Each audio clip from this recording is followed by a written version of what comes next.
So to relieve from this is that asthmatic attacks, we need to use short-term beta agonists, which are effective only for short-term and gives immediate relief and acts as a lifesaver drug during asthmatic attacks. There will be given a rescue inhalers, which consist of short-acting beta agonists, which acts on the smooth muscles and cause the relaxations of the smooth muscles surrounding the airways, which can lead to bronchodilation, allowing the airflow more easily and freely. This short-acting beta agonist also decreases the thickness of the mucus. Due to short-acting beta agonist drugs, there will be the production of thin mucus, which can further cause the widening of the airways, that is bronchodilation. So this drugs works immediately within a minute, acting as a rescue drugs against the asthma attacks. These drugs works by binding to beta receptors from the airways. This drugs also increases the ciliary frequency. Cilia is a thin hair-like structure present in innermost layer of the airways.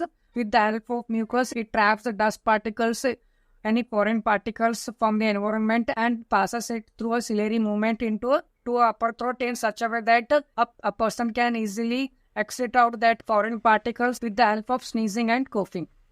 So this is a normal mechanism. What happens? So due to this drug, this normal mechanism increases so that the dust particles or mucus which is trapped in the airways can be splitted out, which can cause widening of the airways and adequate airflow. So this is how these drugs works. Which of these medications are used to quick relief for acute asthma attack?